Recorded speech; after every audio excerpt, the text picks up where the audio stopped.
Assalamualaikum warahmatullahi wabarakatuh. Salam sehat, salam sejahtera untuk kita semua. Salam humanistik dari Stika Semidistra Indonesia. Baik, hari ini kita akan masuki pertemuan pertama mata kuliah Fisiologi Kebidanan, Kehamilan, Persalinan, Nifas, dan Bayi Baru Lahir. Nah, ini saya sendiri yang akan membawakan Nisa sekaligus selaku pengampu mata kuliah Fisiologi Kebidanan, Kehamilan, Persalinan, Nifas, dan Bayi Baru Lahir. Baik, pertama kita akan sampaikan dulu mengenai topik pembahasan yang akan kita bahas mengenai adaptasi sistem reproduksi dalam kehamilan dan adaptasi sistem kardiovaskuler dalam kehamilan.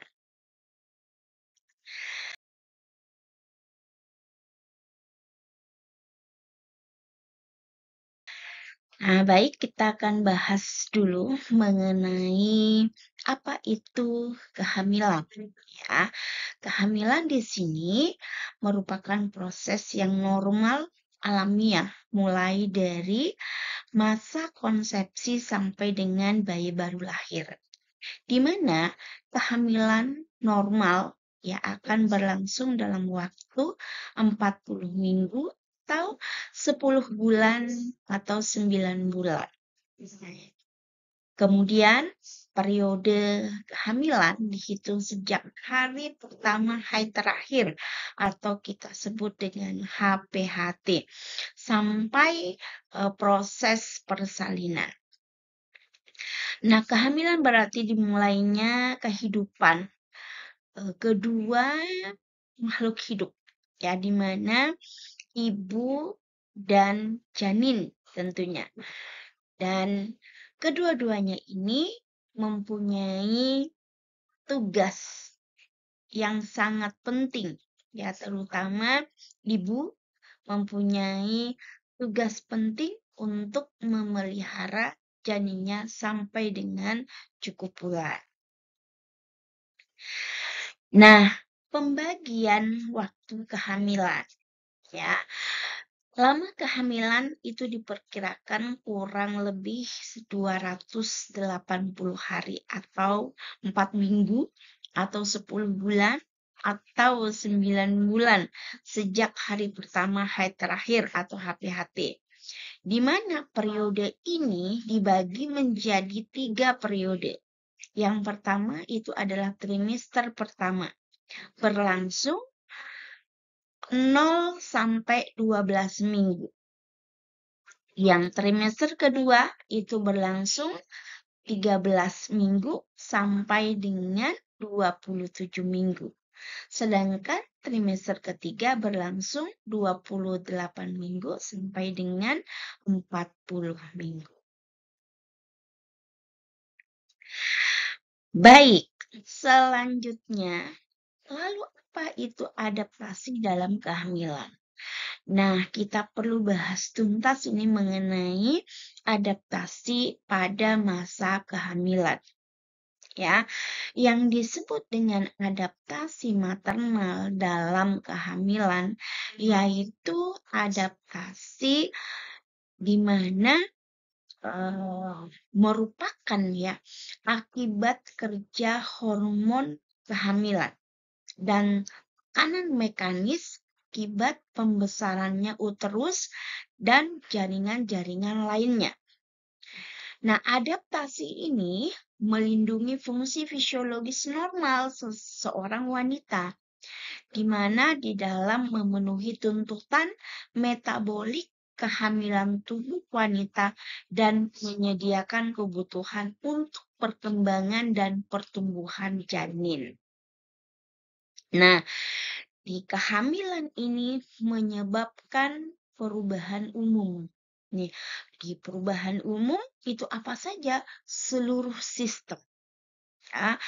baik mulai dari reproduksi, kardiovaskuler, integumen, endokrin, metabolisme, volume darah, kemudian baik reproduksi maupun non-reproduksinya itu semuanya mengalami perubahan secara umum. Nah, dari seluruh sistem ini, tubuh wanita pada saat hamil terjadi peningkatan hormonal ya yang dikeluarkan oleh plasenta. Nah, lalu bagaimana dengan kesejahteraan janin itu sendiri? Nah, dengan adanya perubahan-perubahan sistem fisiologi yang terjadi pada masa kehamilan, diharapkan kita menjaga kesejahteraan janin secara fisiologis. Ya, tentunya kita harus bisa menjaga kesejahteraan fisiologis yang optimal selama masa kehamilan. Nah, ini merupakan sasaran utama asuhan kebidanan untuk penyesuaian secara fisiologis yang sehat. Ya, selama masa kehamilan. Terkadang ibu pada masa hamil itu mengalami keluhan-keluhan, baik yang sewajarnya maupun tidak, gitu ya, yang akhirnya mengarah ke patologis. Nah, di sini kita perlu memantau secara penuh ya, terkait kesejahteraan janin dan kondisi kesehatan ibu itu sendiri. Nah, apa faktor yang berperan di dalam adaptasi kehamilan ini? Banyak faktor yang berperan di sini. Faktor antara lain itu adalah faktor lingkungan, ya, faktor sosial, kemudian biologis, ya, termasuk psikologisnya di sini. Nah, di sini peranan seorang bidan ya bagaimana mengadaptasikan secara personal karena seorang wanita itu mempunyai karakteristik personal yang berbeda-beda. Pada saat hamil itu merupakan sesuatu yang unik ya, baik secara fisik, psikologis ya. Nah, kadang-kadang disadari maupun tanpa disadari perubahan-perubahan itu terjadi pada atau selama masa kehamilan.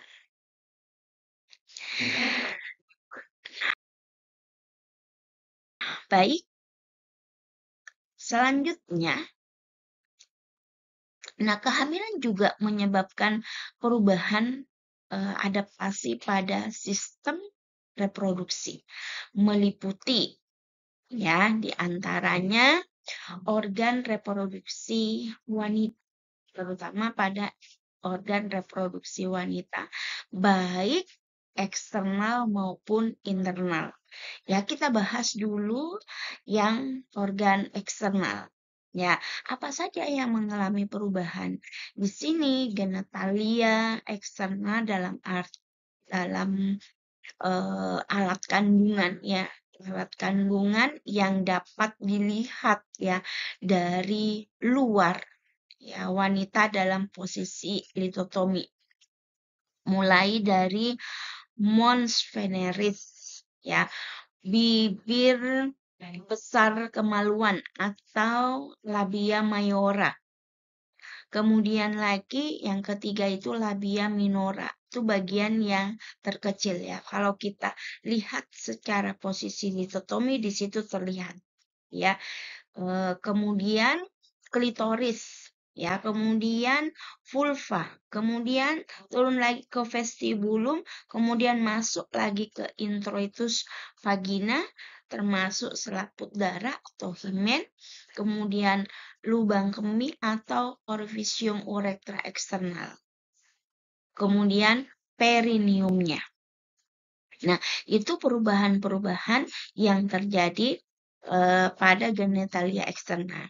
Nah, kemudian pada genitalia interna itu antara lain uterus atau rahim. Kemudian vagina. ya. Kemudian ovarium, cervix uteri, ya. Oke, lanjut. Selanjutnya kita bahas tuntas ya mengenai perubahan-perubahan yang terjadi pada genitalia eksterna ini. Yang pertama itu adalah mons fedoris atau mons pubis ya. Nah, daerah yang menggunung di atas simfisis yang akan ditumbuhi rambut kemaluan ya, atau kita disebut pubis ya. Kemudian apabila wanita berangkat dewasa, itu biasanya terlihat dia pada masa dewasa, itu sudah terlihat bulu-bulu kecil yang tumbuh ya. Kemudian dari rambut-rambut ini tumbuh membentuk sudut yang melengkung, sedangkan pada pria membentuk sudut yang meruncing ke atas. Ya. Kemudian mengenai bibir besar kemaluan atau kita sebut labia mayora. Nah, labia mayora ini adalah berada pada bagian kanan dan kiri, berbentuk lonjong yang pada wanita itu menjelang dewasa ditumbuhin rambut ya, dan juga pubis ya, termasuk mons venerisnya. Nah, kemudian labia minor. Labia minora ini bagian dalam dari bibir besar yang berwarna merah jambu. Ya. Kemudian di sini dijumpai frenulum clitoris atau prepucium dan frenulum pudenti. Nah, selanjutnya yaitu klitoris. Nah, klitoris ini berada di ujung anterior minor, ya, labia minora, ya, yang terdiri dari 2 buah korpus cavernosum yang merupakan jaringan erektil, ya, di dalam selaput tipis jaringan ikat dan sebagian lagi di antaranya menyatu sepanjang tepi medial untuk membentuk korpus klitoris. Nah, ada juga yang namanya gland klitoris, ini mudah berereksi. Nah, sifatnya amat sensitif dan memiliki serabut saraf. Di mana ini banyak memiliki serabut saraf. Ya. Selanjutnya vulva ya. Selanjutnya vulva. Nah, di bagian vulva ini merupakan bagian alat kandungan luar yang berbentuk lonjong, ya, berukuran panjang mulai dari klitoris kanan dan kiri dibatasi bibir kecil sampai di belakang itu dibatasi oleh perineum. Nah, selanjutnya adalah vestibulum. Nah, vestibulum di sini ini terletak di bawah selaput lendir vulva. Terdiri dari bulbus vestibuli kanan dan kiri. Nah, di sini dijumpai namanya kelenjar vestibuli mayor atau kelenjar Bartholin dan kelenjar vestibulum minor. Nah, lalu introitus vagina. Nah, introitus vagina di sini itu merupakan pintu masuk ke vagina. Ya. Kemudian selanjutnya adalah selaput darah atau himen. Selaput yang menutupi introitus vagina biasanya berlubang berbentuk semi-unaris. Nah, atau anularis ya. Nah, di sini ada beberapa lapisan, kemudian ada fimbria. Nah, bila tidak berlubang disebut atresia hymenalis atau hymen imperforat. Nah, hymen ini akan robek apabila terjadi koitus ya. Apalagi setelah bersalin ya. Kemudian sisanya disebut karuncula hymen atau sisa hymen. Nah, selanjutnya yaitu mengenai lubang kemih atau orificium uretra. eksterna. Nah, tempat di mana ini tempat keluarnya air kemih yang terletak di bawah klitoris di sekitar lubang kemaluan. Nah, kiri dan kanan yang didapati oleh kelenjar skin. Nah, di sini ada kelenjar skin ya. Kalau di vestibulum tadi ada kelenjar Bartholin. Kalau di orifisium uretra atau lubang kemih itu ada kelenjar skin. Nah, selanjutnya itu perineum ya, terletak di antara vulva dan anus. Nah, baik, kita lanjutkan ke genitalia interna. Ya, tadi genitalia ada uretra atau rahim ya. Di sini eh, uterus ya atau kantung peranakan atau rahim yang merupakan rongga pertemuan ya, eh, baik ovarium kanan dan kiri ya, kanan dan kiri yang berbentuk seperti buah pir ya, dan bagian bawahnya mengecil dia yang disebut serviks atau leher rahim ya, bentuknya seperti buah pir seperti ini. Kemudian uterus manusia itu berfungsi sebagai tempat perkembangan zigot atau di situ apabila pada saat itu terjadi fertilisasi. Nah, ukuran rahim, nah, kalau kita berbicara mengenai uterus atau rahim, di sini pada saat terjadi kehamilan itu terjadi akomodasi pertumbuhan janin di mana rahim akan membesar akibat hipertrofi dan hiperfungsi otot polos rahim. Nah, banyak di situ juga serabut-serabut kolagennya yang menjadi higroskopik ya, dan di mana endometrium menjadi desidua. Nah, ukuran pada masa kehamilan cukup bulan itu antara 30 kali 25 kali 20 cm dengan kapasitas lebih dari 4000 cc. Kemudian berat rahim itu sendiri atau berat uterus ya naik secara luar biasa pada saat kehamilan dari 30 gram sampai dengan 1000 gram pada akhir kehamilan. Nah, selanjutnya mengenai bentuk dan konsistensi di sini. Bentuk dan konsistensi dari rahim atau uterus itu pada bulan-bulan pertama kehamilan, bentuk rahim itu seperti buah alpukat. Pada kehamilan keempat itu berbentuk bulat. Sedangkan pada akhir kehamilan itu berbentuk seperti bucur telur. Nah, kemudian ukuran rahim kira-kira sebesar telur ayam. Nah, pada kehamilan 2 bulan sebesar telur bebek. Dan kehamilan 3 bulan sebesar telur angsa. Pada minggu pertama, di mana di sini ismus rahim terjadi hipertrofi dan semakin bertambah panjang.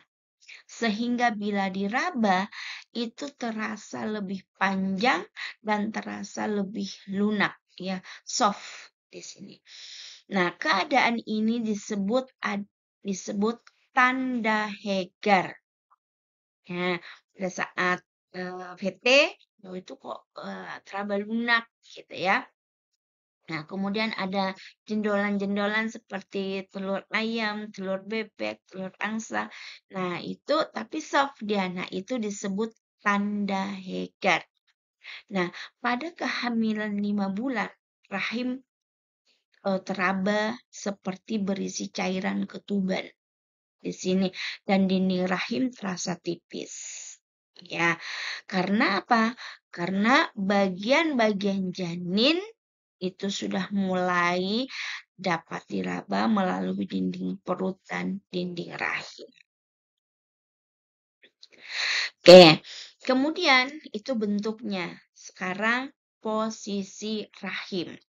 Nah, posisi rahim pada kehamilan permulaan, ya permulaan kehamilan dalam letak antefleksi atau retrofleksi. Kemudian pada 4 bulan kehamilan, rahim tetap berada di dalam rongga pelvis. Nah, setelah itu mulai memasuki rongga perut, ya, yang dalam pembesarannya dapat mencapai batas ulu hati, ya, diafragma. Nah, rahim yang hamil biasanya mobilitasnya lebih mengisi rongga abdomen kanan atau kiri. Sini ya, itu terkait posisi rahim. Baik, kemudian selanjutnya mengenai vaskularisasi. Nah, dari proses vaskularisasi ini, arteri uteri dan arteri ovarika bertambah dalam diameter panjang dan bercabang-cabang di situ, ya. Ada bercabang-cabang pembuluh darah balik atau disebut vena. Kemudian semakin lama semakin mengembang dan semakin bertambah. Nah, berikut gambarannya besaran rahim dan tuanya kehamilan. Nah, pada kehamilan 16 minggu, kavum uteri seluruhnya diisi oleh amnion, di mana desidua kapsularis dan desidua vera ini telah menjadi satu. Di sini tinggi fundus uteri terletak antara pertengahan simfisis dan pusat. Nah, dan pada saat ini juga plasenta sudah terbentuk seluruhnya. Ya, pada 16 minggu. Pada kehamilan 20 minggu, tinggi fundus uteri terletak 2-3 jari di bawah pusat. Nah, pada kehamilan 24 minggu, tinggi fundus uteri terletak setinggi pusat. Nah, sedangkan pada kehamilan 28 minggu, tinggi fundus uteri semakin meningkat terletak 2-3 jari di atas pusat. Ya. Dan ini secara umur kehamilan fundus uteri dari simfisis adalah 26,7 cm di atas simfisis pada 28 minggu ini. Dan pada kehamilan 36 minggu, ya, tinggi fundus uterinya terletak 3 jari di X atau prosesus sifoidois. Ya. Dan pada akhir kehamilan, pada kehamilan 40 minggu, tinggi fundus uteri ya terletak sama dengan 8 bulan tadi. Malah menurun, ya, biasanya pertengahan pusat dan PX, ya, prosesus sifoidois. Gitu ya. Nah, baik, saya lanjutkan kembali. Selanjutnya vagina. Tadi kan rahim dan uterus, ya. Selanjutnya vagina. Nah, vagina di sini merupakan saluran akhir dari saluran reproduksi bagian dalam pada wanita. Vagina bermuara pada vulva. Vagina memiliki dinding yang berlipat-lipat dengan bagian terluar berupa selaput berlendir. Nah, bagian tengahnya berupa lapisan otot dan bagian terdalamnya berupa jaringan ikat berserat. Ya, boleh sambil dibayangkan. Ya. Kemudian selaput berlendir ini merupakan ini yang dimaksud dengan membran mukosa. Nah, di sini menghasilkan lendir membran mukosa ini menghasilkan lendir pada saat terjadi rangsangan seksual. Nah, jaringan otot dan jaringan ikat berserat itu bersifat elastis yang berperan untuk melebarkan uterus saat janin akan dilahirkan dan akan kembali ke kondisi semula setelah janin dikeluarkan. Nah, vagina dan vulva di sini mengalami peningkatan pembuluh darah karena pengaruh estrogen, ya, pengaruh hormon estrogen, sehingga tampak makin merah dan kebiruan.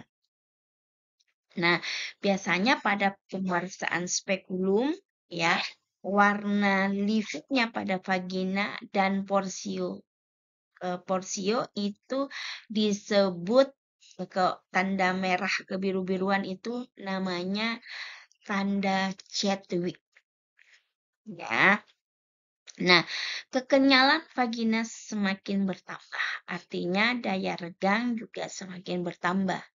Nah, sebagai persiapan persalinan. Nah, ini berkaitan dengan perubahan fisiologi pada vagina. Gitu ya.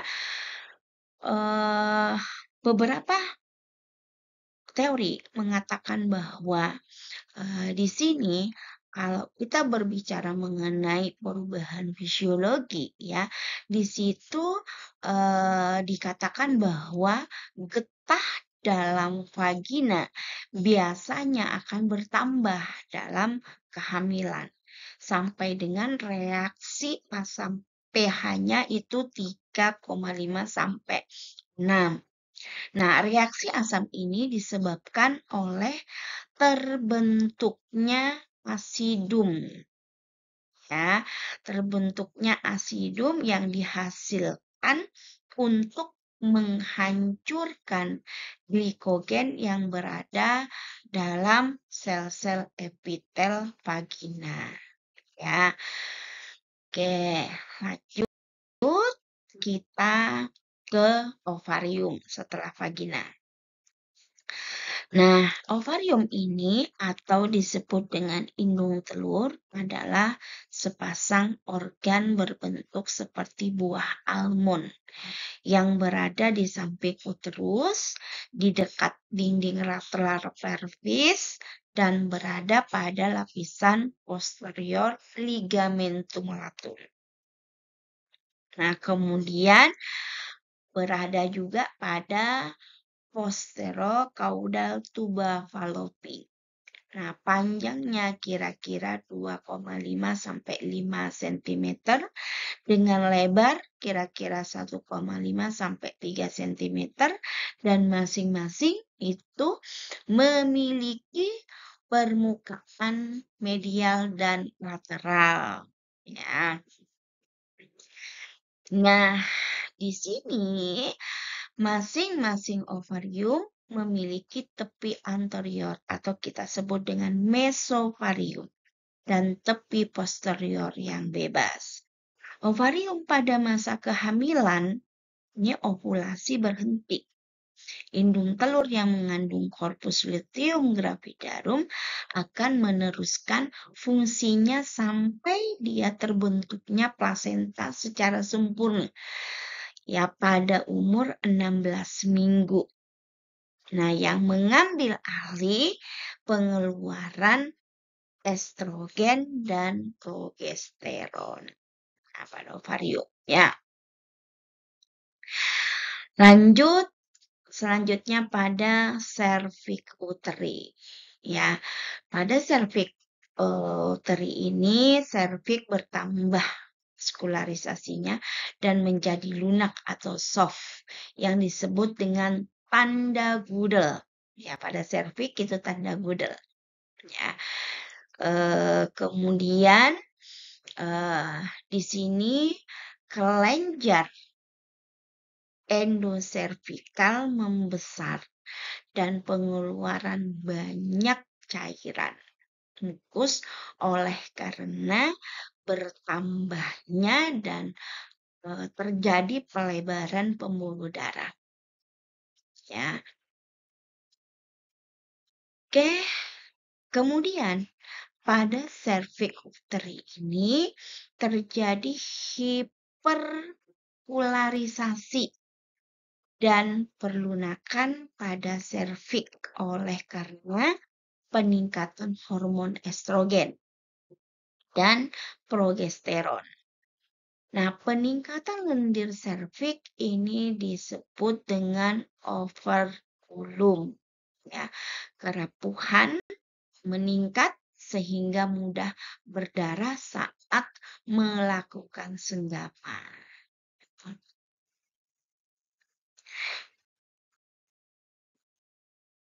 Oke, lanjut kita ke kulit.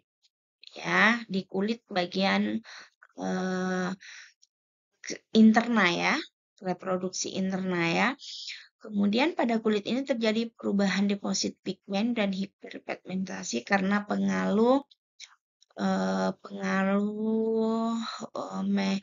melanosit ya, pengaruh melanosit stimulating hormone atau MSH atau hormon yang mempengaruhi warna kulit pada lobus hipofisis anterior dan pengaruh kelenjar suprarenalis atau kelenjar pengatur hormon adrenalin.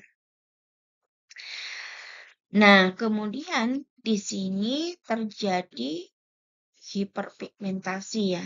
Ini terjadi pada biasanya daerah perut atau kita sebut dengan striae gravidarum, garis gelap mengikuti garis di perut atau linea nigra di sekitar areola mame juga, di sekitar papila mame, kemudian termasuk di pipi atau kita sebut dengan kloasma gravidarum. Ya, namun setelah persalinan, hiperpigmentasi ini akan berkurang dan lama-lama menghilang.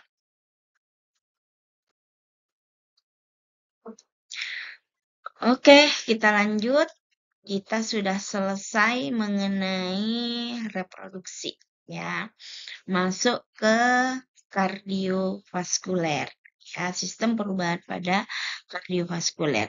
Nah, sistem perubahan pada kardiovaskuler atau jantung itu merupakan suatu organ otot berongga yang terletak di pusat dada. Bagian kanan dan kiri jantung masing-masing memiliki ruang sebelah atas atau atrium yang mengumpulkan darah dan ruang sebelah bawah atau namanya ventricle yang mengeluarkan darah agar darah hanya mengalir dalam satu arah.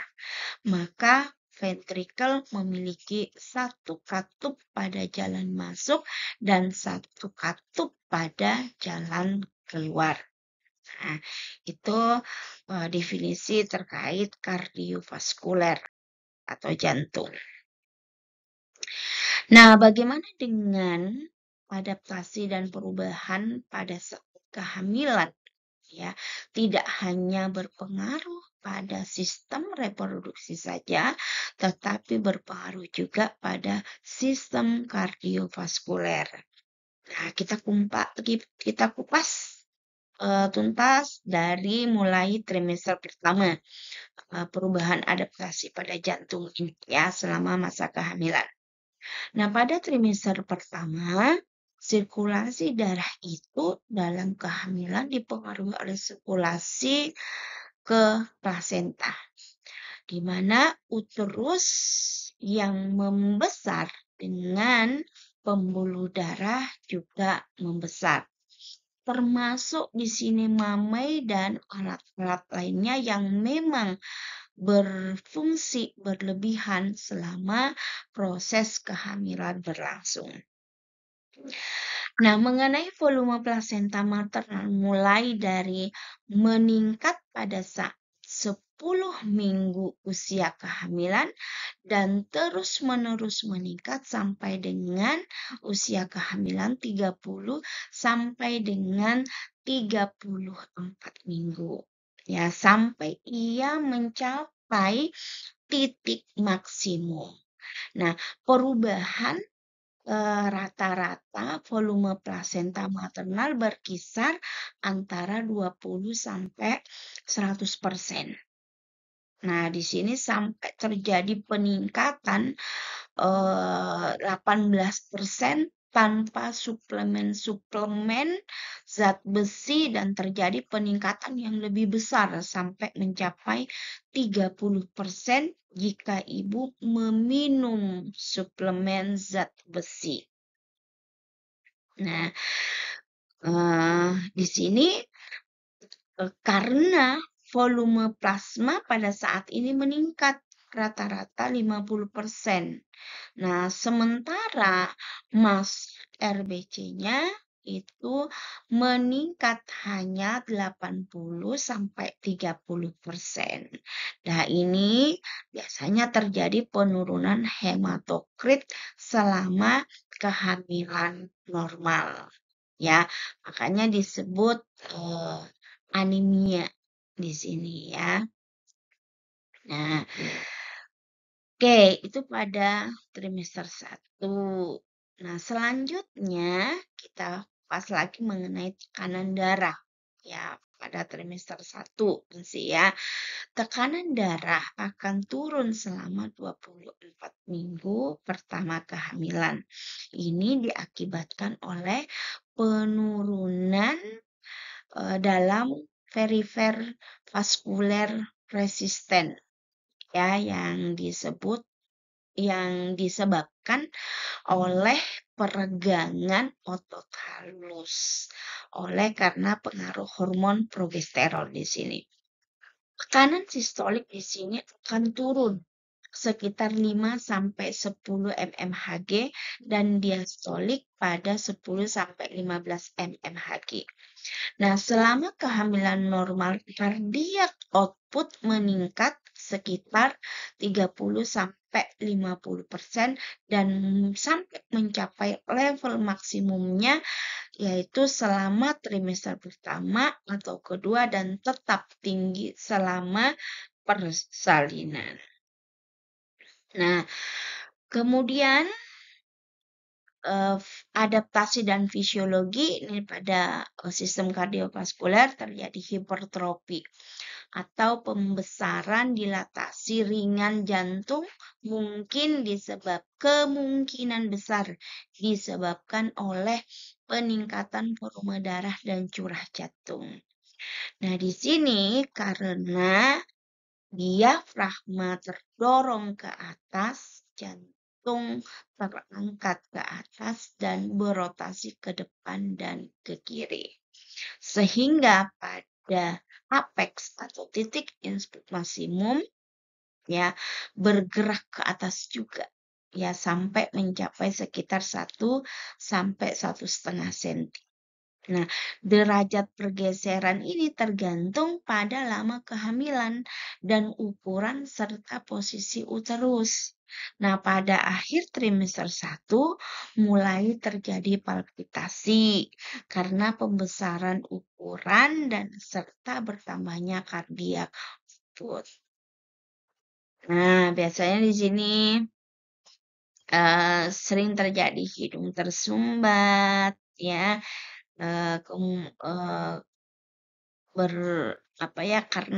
Karena pengaruh hormon estrogen dan progesteron dan terjadi pembesaran kapiler sehingga relaksasi otot vaskuler serta perubahan relaksasi otot vaskuler dan peningkatan sirkulasi darah.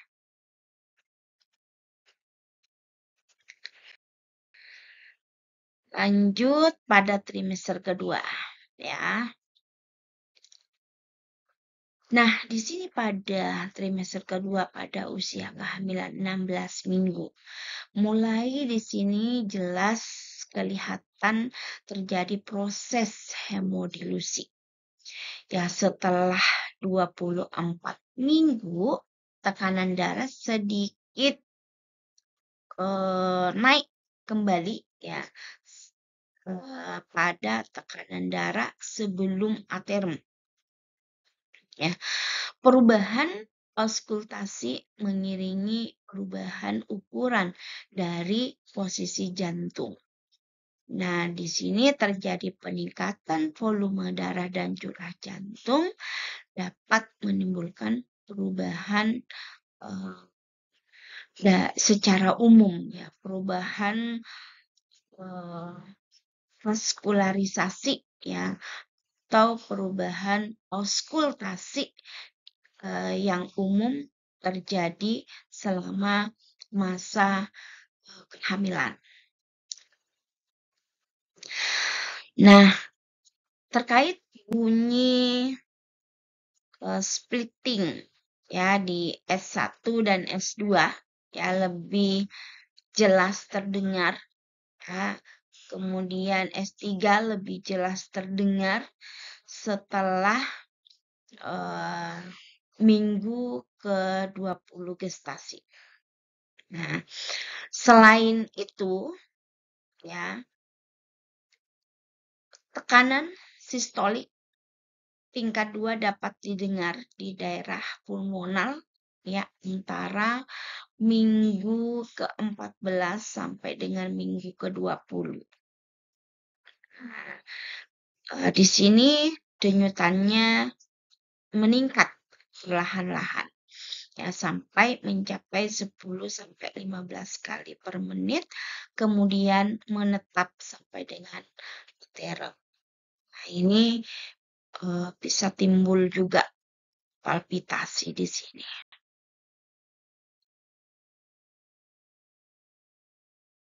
Baik, ini trimester ketiga ya. Selama kehamilan jumlah leukosit akan meningkat. Ini berkisar antara 5.000 sampai dengan 12.000 dan mencapai puncaknya pada saat persalinan dan masa nifas sekitar 14.000 sampai dengan 16.000. Hal ini disebabkan karena terjadi peningkatan yang belum diketahui penyebabnya, gitu ya. Respon yang sama diketahui terjadi setelah melakukan latihan yang berat, biasanya. Kemudian distribusi tipe sel juga akan mengalami perubahan. Pada kehamilan, ini terutama di trimester ketiga terjadi peningkatan jumlah granulosit dan limfosit dan secara bersamaan limfosit dan monosit.